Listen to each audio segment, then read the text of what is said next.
Orchestra families. My name is Kim Merkley. We just moved here from the Seattle area where I taught orchestra at all levels in the Lake Washington School District, and we're really happy to be here in Olympia.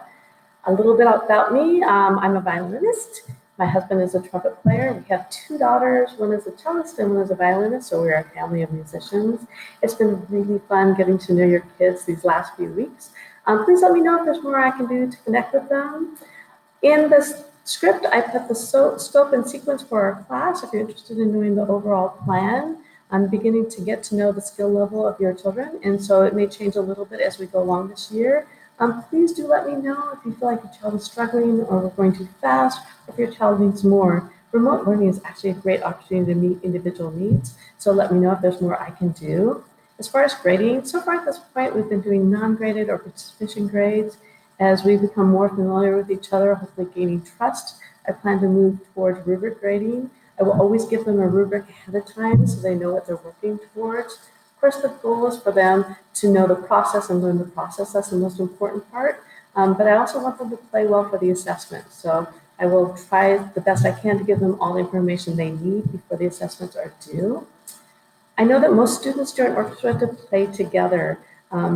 We're a collaborative group, and I know that's really tough over Zoom right now. I am looking into some applications to have a little bit of playing together. One of them is Flipgrid, which we've been using already. The other one is SoundCloud. So look forward to that in the next few months of more recording work that we can play with each other.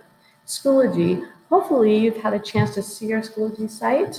I will post music and keep all resources that students need for class there. I'll post assignments and learning targets for those who weren't able to meet us with our Zoom class. Let me know if there's anything else that you think is missing that your child might need.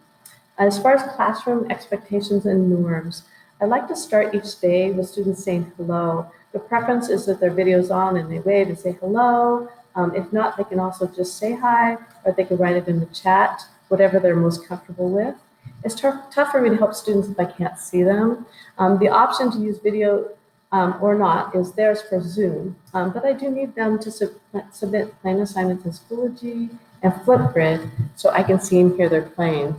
I understand for some that is not easy and a challenge, and I'm hoping that my feedback will be constructive and encouraging for improvement.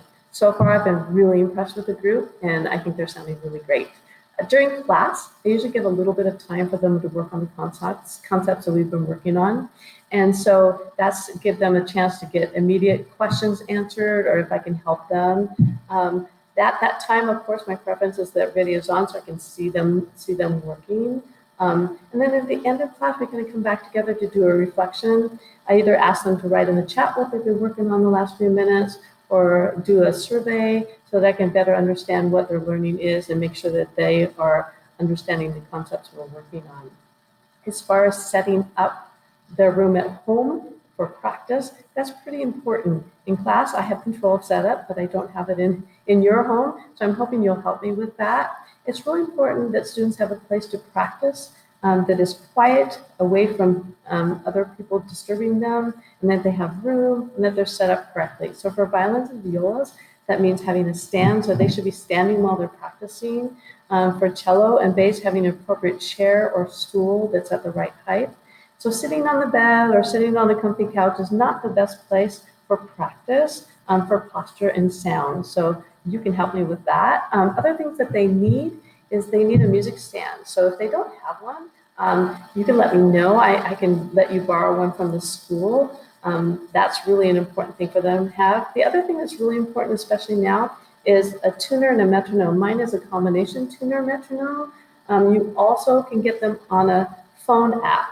Tuners are important. Kids are getting more proficient at tuning their instruments because I'm not with them to help them. The metronome is really important as well. And when we're playing things in class, I usually give them a metronome or tempo marking so that we're all going the same tempo. So those two things are really important.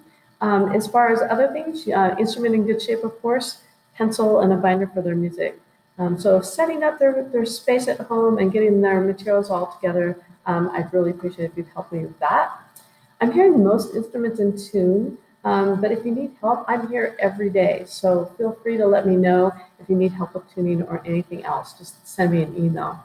Orchestra leadership team, we have a great group of kids who are coming up with some fun ideas for keeping kids connected and with orchestra. So stay tuned for orchestra updates and activities we're coming up with.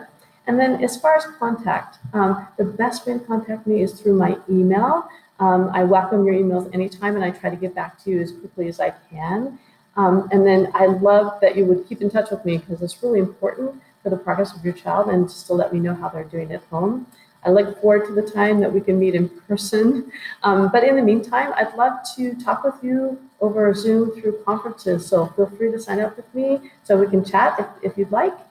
Thanks for sharing your young musicians. I feel really lucky to work with them. Thanks. I look forward to a great year.